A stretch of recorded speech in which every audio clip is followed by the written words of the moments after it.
Pero, sunce ti jebim! Šta radiš tu?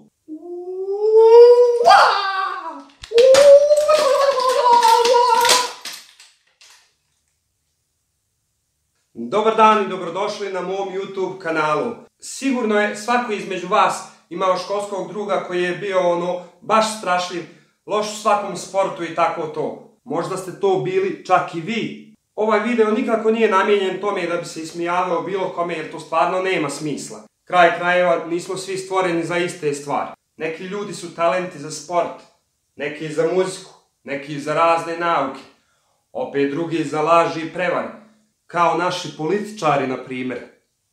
U osnovnoj školi dječaci uglavnom smo se radovali časovima fizičkog i jedva smo čekali da se dokopamo sale ili školskog igrališta. Što nije važno i za djevojčice, kad god čas fizičkog, u njih menstruacija i naravno za našeg Peru. Nastavnik fizičkog bio je milo rečeno opsjednut tim svojim rutinama i testovima, te je tako nastojao da se drži nekog svog programa u kojem bi nas upoznao sa svim tim sportovima i tako to. Plus što je lik bio pojava u helankama i bujnom načičkanom kosom. 8. razred i došlo je vrijeme da se upoznamo sa gimnastikom. Ali problem je što to upoznavanje previše liči na pravu gimnastiku. Gimnastiku smo radili u maloj školskoj sali po kojoj je nastavnik rasporedio sve moguće sprave sa kojima mi treba da se upoznamo. Bilo je tu naravno svega, ali danas ću vam opisati samo Superman spravu. A znate li kako smo došli do imena Superman sprava? To ćete uskoro saznati. Znači, priča je o skoku preko švedske škrinje. To vam je kad uzmeš zalet, skočiš na odskočnu dasku, staviš ruke gore na švedsku škrinju, odupreš se i napraviš ti neki kao salto preko ili kako god bi vi tome rekli, pa zažmiri i nadaj se da preživiš. Nastavnik i još jedan od učenika bi stali svaki sa svoje strane škrinje, te bili tu kao da osiguraju učenike. Što znači, na tebi bi bilo da se zaletiš, odskočiš, ruke nasloniš na škrinju i polako, njih dvojica bi ti noge uhvatili i polako prebacili preko. Pošto jebi ga, većina učenika nije imala muda za to, ja sam za razliku od drugih bio ekstremista. I kad je došla gimnastika na red, tu sam ja procvjetao. Ko ružica u maji.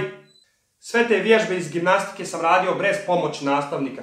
On je bio samo tu negdje u blizini za ono što kažu ne daj Bože.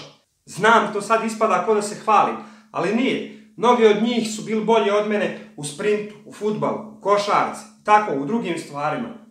Ali gimnastika, tu sam ja bio glavni baja.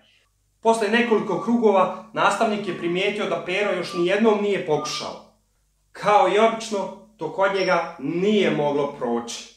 Pero, a šta ti misliš? Pero jadan se stisao ko uvela ljubičica. Straga, šta ćeš?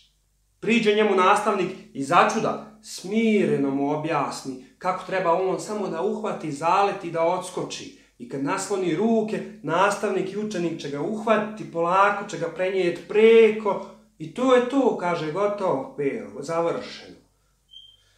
Ohrabri se Pero i stane u red. Sve on uzme zalet, ali svaki put kad stigne do škrinje, tu se priča završi. Nikako da skoči. A nastavnik od uje već polako čupa svoju bujnu kosu, ovako, čupa, ljut čovjek. Ponovo Pero dođe na red i ništa.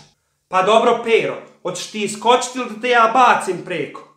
I samo da znaš, nema nikom ići sa fizičkog dok ti ne skočiš. Jesi me čuo? Pošto se fizički već polako završavao, Pero se odluči da napravi kraj tome i da skoči. Pa šta bude? Stane ti on na početak zaletne staze i uzdiše. Sad je on kao uvjeren u sebe, a jadan sav se trese, drhti ko prut. A vamo mi svi navijamo za njega i vičemo, ajde Pero, možeš ti to. Nastavnik viče, ništa ti ne brini, ti se samo zaleti i odrazi. Ruke gore nasloni na škrinju, a mi ćemo sve ostalo srediti. Krenu Pero, trči on ko nikad, a mi svi gledamo i nadamo se. Jebi ga, jest on antitalent što se sporta tiče, ali opet ti žao i želiš da mu uspije. Skok na odskočnu dasku i biser Pero, umjesto rukama na škrinju, On se pružio pravo, ono ko Superman. Ovako, pružio se on koliko je dug. Trebao je onda bar ovako uraditi, ono, pravi Superman. Ode Pero, prelijeće on škrinju ko ništa, skrka se on puni u zid, sav se satra. Ne znam kako je preživio. Mi svi ostašmo bez daha, ono samo gledamo jel živ, mrdal, a nastavnik će ti u tome. Pero, sunce ti jebem, pa jesi li ti normalan? Pa šta radiš tu? Tu se nastavnik izderao na Peru, ali jebi ga, u jednu ruku ga razumijem, čovjek se pravo prepuo. Samo trebao je prvo pogledati jel Pero živ, pa se onda derat, a ne obrnuto. Nekom ludom srećom Peri ne bi ništa. Koja masnica tu i tamo, ali to je sve. Ne kažu džaba, ko nema pamet, ima sreće. Vjerovatno se pitate kako se uspio zaletiti u zid. Kao što sam rekao na početku, radili smo u maloj školskoj sali koja je bila puna raznoraznih gimnastičkih sprava, pa smo tako bili malo ograničeni sa prostorom. Škrinja je bila 1-2 metra od zida, što nije bilo dovoljno za našeg super Peru. Od toga dana dalje, švedska škrinja na školi je bila bolje poznata kao Superman sprava. A Pero ko Pero, nastojao je da bude nevidljiv kao i uvijek. Mi smo ga još kratko vrijeme nazivali Supermanom, ali i to je brzo izjapilo.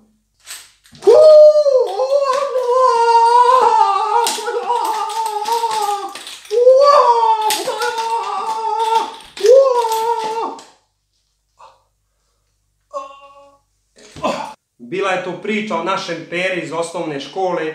Ja se iskreno nadam da ste uživali u ovoj priči iz mojih mlađih dana. Ako vam se ovaj video čini dovoljno zanimljivim, pritisnite like. Također vas zamolio da me podržite tako što se subscribe-ujete na moj kanal. A sad mi ostane samo još da vam se zahvalim na pažnji i nadam se da se vidimo i sljedeći put.